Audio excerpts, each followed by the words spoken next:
Hello friends, आज हम अपने इंटरप्रिटेशन ऑफ स्टैट्यूट्स की सीरीज़ में नया टॉपिक लेकर डिस्कस करने जा रहे हैं और वो है primary rules of interpretation of law. Primary rules of interpretation of law हमारे पास 6 हैं।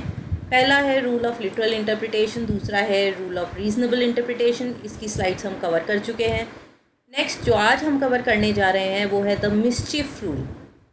ये भी एक बहुत इम्पॉर्टेंट रूल है और इसके बाद हमारे 3 रूल्स और बचेंगे, हार्मोनियस, एक्सेप्शन और एजुडेम जेनरस। तो आज हम मिस्चिफ रूल के बारे में जब डिस्कस कर रहे हैं तो सबसे पहला, जैसा कि नाम से ही क्लियर है, ये किसी मिस्चिफ के बारे में है, किसी बदमाशी के बारे में। मिस्चिफ का मतलब बदमाशी, तो वो क्या बदमाशी हो सकती है, यही हमें इंटरप्रिटेशन ऑफ स्टैट्यूट्स में ढूंढना है कि अगर हमारे किसी स्टैट्यूट में कोई प्रॉब्लम है जो हमारे रूल की जो लैंग्वेज है उसको सही नहीं दिखा रही है, उसमें कुछ कमी दिखा रही है, तो वो हम मिस्चिफ रूल से ठीक करते हैं। इसका एग्जांपल हम सबसे पहले लेते हैं ताकि हमें ये टॉपिक कुछ क्लियर हो। यहाँ पे आपसे एक साइकिल बनी देख रहे हो। अब आप मुझे बताओ, हम कार्स चलाते हैं, मोटर व्हीकल एक्ट भी है हमारे पास, उसमें क्या ये साइकिल जो है कैरेज में आएगी? क्या एक बाइसिकल जो है वो कैरेज में काउंट होती है या नहीं होती? आपको क्या लगता है? अब अगर मेरी इस साइकिल से मैं जा रही हूँ तो क्या मेरा थर्ड पार्टी इंश्योरेंस होगा? नहीं होता। तो ये कैरेज में काउंट करें या ना करें, ये मिस्चिफ हो गया इसमें। अब इसमें अलग अलग जजेस जो हैं उनकी अलग अलग ओपिनियन होती है, अलग अलग लोगों की अलग अलग सोच है, वैसे अलग अलग जजेस भी इसमें अलग अलग डिसीजंस दे सकते हैं। इसका मेन एम क्या है कि it is mainly about the discretion and understanding of the person applying it. ये किस पे ज़्यादा डिपेंड करता है? जो भी व्यक्ति उसको अप्लाई करने जा रहा है अपने डिसीजन के लिए, चाहे वो कोर्ट में हो या कहीं भी हो, वो अपनी सोच, अपनी समझ और लॉ की अपनी अंडरस्टैंडिंग के हिसाब से उसको अप्लाई करता है। उसकी कोशिश यही होती है कि उस नतीजे से कोई भी एब्सर्ड रिज़ल्ट ना आए और सामने जो भी व्यक्ति है, जो भी पार्टीज़ हैं, उनको जस्टिस मिले, उनको पूरा न्याय मिले। और न्याय किस तरह से मिले? जो लेजिस्लेचर, हमारी लेजिस्लेटिव बॉडी ने बनाया है, हमारी पार्लियामेंट ने जो भी नियम बनाए हैं, उसी के अकॉर्डिंग सामने जो भी पार्टीज़ हैं उनको पूरा न्याय मिले, और इसी के लिए वो अपनी अंडरस्टैंडिंग और अपने जजमेंट का इस्तेमाल करता है। तो अगर हम इसका इंट्रोडक्शन लें तो ये हमारा one of the oldest rule of interpretation है। इंटरप्रिटेशन का ये एक तरह से बहुत ही पुराना रूल है, 16th सेंचुरी का, और इसे हम पर्पसिव इंटरप्रिटेशन भी कहते हैं क्योंकि हम इसमें लॉ का पर्पस देखने की कोशिश करते हैं। इसमें हम जजेस को सबसे ज़्यादा डिस्क्रिशन देते हैं, सबसे ज़्यादा फ्रीडम देते हैं, जिसमें कि वो अपने अकॉर्डिंग लॉ को इंटरप्रेट कर सकता है, सोच सकते हैं कि इसमें हम इस लॉ को और इस भाषा को और इन वर्ड्स को क्या मतलब देना चाहते हैं। इसको बहुत कॉमनली कहा जाता है रूल इन हेडन्स केस, क्योंकि सबसे पहले जब ये रूल अप्लाई हुआ था वो था हेडन्स केस में। इस केस को भी हम आगे डिस्कस करेंगे और इसीलिए हम कहते हैं इसको रूल इन हेडन्स केस। ये अब हम कब यूज़ करते हैं? ये हम तभी यूज़ करेंगे जब किसी भी स्टैट्यूट में जो शब्दों का इस्तेमाल किया है, जो वर्ड्स यूज़ किए गए हैं, उनका एक से ज़्यादा मतलब निकल कर आ रहा हो, हम उसे एक से ज़्यादा तरीक़ों से इंटरप्रेट कर सकते हैं। जैसे साइकिल है, वो व्हीकल तो है लेकिन हम उसे कैरेज ले सकते हैं या नहीं ले सकते, यहाँ पर उसका एक से ज़्यादा मतलब हो सकता है, तो हम यहाँ पर मिस्चिफ रूल का यूज़ कर सकते हैं। अब लिटरल रूल और गोल्डन रूल्स जो हमने अभी तक पहले पढ़े हैं वो ये निकालते हैं कि पार्लियामेंट ने अपने लॉ में क्या कहा है, उसने जो कहा है हम उसका मतलब निकालना चाहते हैं। लिटरल रूल में हम उसे एज इट इज़ अप्लाई कर देते हैं बिना अपना दिमाग लगाए। गोल्डन रूल में हम उसमें थोड़ा सा सोच सकते हैं और उन वर्ड्स को अपने अकॉर्डिंग इंटरप्रेट कर लेते हैं। लेकिन मिस्चिफ रूल में हम ये सोचने की कोशिश करते हैं कि इसमें पार्लियामेंट चाहती क्या थी, पार्लियामेंट ये जो लॉ लेकर आई है वो किस वजह से लेकर आई है। अगर हम अभी सीए की बात, अभी आजकल लेटेस्ट चल रहा है, अगर हम सीए की बात करें तो पार्लियामेंट इसे क्यों लेकर आई?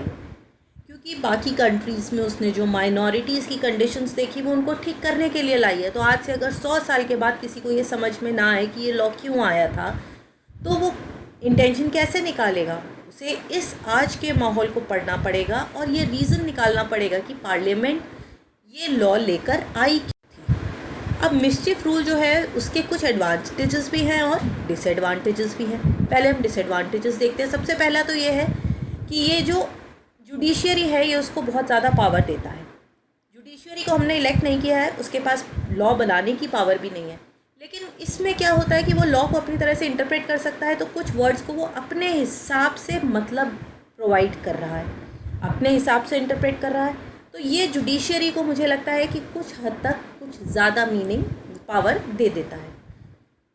ये it may be said that judiciary has updated law. यहाँ पर हम ये भी कह सकते हैं कि कई बार ऐसा होता है कि जुडिशरी जब अपना डिसीजन देती है वो लॉ को अपडेट कर देती है। जैसे हमने पिछली स्लाइड में बात की थी कि ये जो हमारा फंडामेंटल राइट है, राइट टू लाइफ, उसमें अब राइट टू प्रिवेसी भी आ गया है। तो अगर हम देखें तो उसमें जो आज का जुडिशरी है उसने राइट टू लाइफ को मॉडिफाई किया। उसने ये देखा कि लाइफ के जो अलग अलग फैसेट्स हैं उसमें प्राइवेसी भी एक इम्पॉर्टेंट रोल प्ले करता है। तो हम ये भी तो कह सकते हैं कि लॉ को जुडिशरी ने एक तरह से अपनी तरह से अपडेट किया है, आज के टाइम्स के हिसाब से उसको लेकर आया है। अब it is not always easy to see the mischief the act was intended to remedy. आज की डेट में हमें ये सोचना आसान है कि ये नियम क्यों आया, लेकिन अगर हम आज से 300-400 साल पहले जाएं तो ये सोचना कई बार बहुत मुश्किल हो जाता है कि ये लॉ लाया क्यों गया था, पार्लियामेंट का कोई भी इंटेंशन क्या था। इसका भी अगर हम एग्जांपल देखें, अगर हम आज की डेट में फ्रीडम फाइटर्स जवाहरलाल नेहरू, महात्मा गांधी के बहुत सारे ऐसे डिसीजंस हैं, बहुत सारे ऐसे एक्ट्स हैं जिनको आज के जो लोग हैं वो एक्सेप्ट नहीं करते आसानी से। क्यों नहीं करते?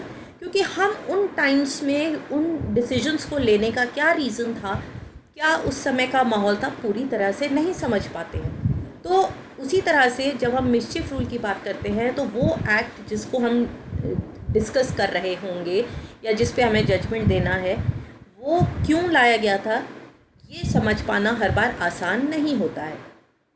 अब इसमें पुराने एक्ट को रिसर्च करना पड़ता है, उस एक्ट के बारे में हमें ढूंढना पड़ता है कि ये एक्ट क्यों आया, किस लिए आया, क्या रीज़न्स थे उसको लाने के। और ये जो रिसर्च है ये कई बार प्रेजुडिस्ड भी हो सकती है, अपनी ओपिनियनेटेड भी हो सकती है, मतलब कि जो जना रिसर्च कर रहा है उसकी अपनी ओपिनियन भी वो भी उस रिसर्च का हिस्सा हो सकती है। वो ज़रूरी नहीं है कि 100% सही हो। और uses a wide range of aids and presumptions. और जब भी हम ऐसी कोई रिसर्च करते हैं तो हम बहुत सारे प्रिजम्पशंस लेके चलते हैं। हम ये मान के चलते हैं कि उस समय में ये हुआ होगा या नहीं हुआ होगा। तो जैसे मैंने भी बताया गांधी जी ने ये काम क्यों किया, आई थिंक कि वही सबसे अच्छे जज हैं कि उस टाइम उन्होंने ये काम क्यों किया। उस समय के लोग इस बात को जज कर सकते हैं, आज के सर्कमस्टांसिस में उसे जज कर पाना हमारे लिए बहुत डिफ़िकल्ट हो जाएगा। लेकिन वहीं पर जहाँ इतने डिसएडवांटेजेस हैं, मुझे लगता है मिसचिफ रूल के बहुत एडवांटेजेस हैं, और इसी वजह से हमारा लॉ जो है वो अपडेटेड रहता है, नए सर्कमस्टांसिस और समय के साथ चेंज होता रहता है।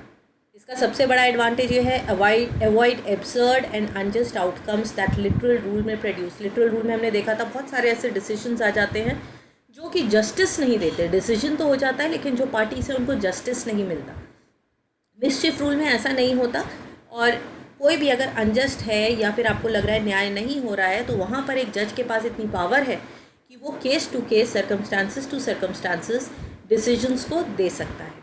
प्रमोट्स फ्लेक्सिबिलिटी, एक बहुत बड़ा पार्ट क्या हो गया कि यहाँ पर फ्लेक्सिबल है, सर्कमस्टांसिस, केस टू केस, सब परिस्थितियों को ध्यान में रखते हुए, पार्लियामेंट का क्या इंटेंशन था इसको सोचते हुए हम उस लॉ को बिल्कुल एडमेंट होकर और बिल्कुल अड़ कर नहीं लागू करते। हम केस टू केस और लोगों के हिसाब से उसको लागू कर सकते हैं। और ये पार्लियामेंट के सिर्फ शब्दों पर नहीं जाता। सबसे बड़ा एडवांटेज ये है कि ये देखता है कि पार्लियामेंट का इंटेंशन क्या था, पार्लियामेंट जो ये लॉ लेकर आई थी वो क्यों लेकर आई थी, क्या रीजंस थे कि उनको ये लॉ लाना पड़ा था, और आखिरी क्या है, ये लॉ को डेवलप करता है और जैसे जैसे समय बदल रहा है उसकी नीड्स के अकॉर्डिंग आगे बढ़ता है।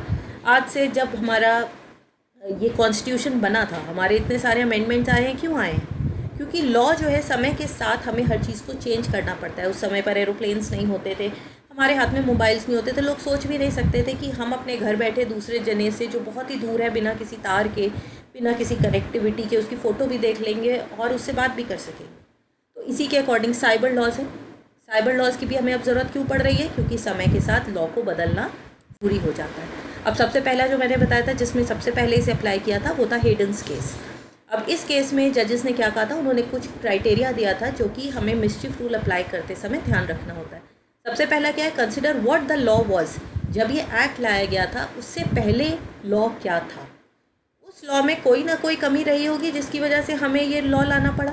तो अगला स्टेप है कि हम ये आइडेंटिफाई करेंगे कि उस लॉ में, जो आज के लॉ से पहले वाला लॉ था, उस लॉ में क्या कमी थी, और उस लॉ में जो कमी थी पार्लियामेंट ने किस तरह से उस कमी को हटाने की कोशिश करी इस नए वाले रूल को लाकर। जैसे अगर हिंदू मैरिज एक्ट ले लें या ये ट्रिपल तलाक ले लें, तो सबसे पहले गवर्नमेंट ने ये सोचा होगा कि इस लॉ में कमी क्या है। उस कमी को सोचने के बाद उन्होंने लॉ को चेंज करने की, उसे अमेंड करने की कोशिश करी थी। यहाँ पर ये काम जुडिशियरी कर रही है और उसी के बाद वो उस फाइंडिंग को, जब उन्हें लगता है कि इस केस में क्या कमी थी, वो जो उन्होंने फाइंड किया कि उस कमी को लॉ के द्वारा कैसे हटाया गया, उस कमी को वो जो केस कोर्ट के सामने होता है उसके सर्कमस्टांसेस के अनुसार उस पर अप्लाई कर देते हैं। और यहाँ पर हमें ये देखने को मिला कि 16th सेंचुरी में भी जो जुडिशियरी थी वो कोशिश करती थी कि लॉ से लोगों को जस्टिस मिले, और वो ये समझने की भी कोशिश करती थी कि पार्लियामेंट जो लॉ बना रहा है उसका इंटेंशन क्या है, क्या समस्याएं थी और किस तरह से उन समस्याओं को दूर करने के लिए ये लॉ आया गया है। अब हम कुछ केसेस भी देख लेते हैं।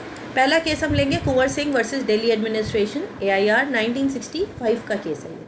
इसमें क्या हुआ था कि ऑफिसर्स जो थे वो रिस्पोंडेंट्स जो थे वो ऑफिसर्स थे, और वो जो है एपेलेंट्स के पास गए और वहाँ पर उन्होंने कुछ कैटल मतलब गाय वाय घूमती हुई देखी, और उन्होंने सोचा कि ये अबैंडन्ड हैं, ये लावारिस गाय हैं, और उनको उन्होंने पकड़ लिया।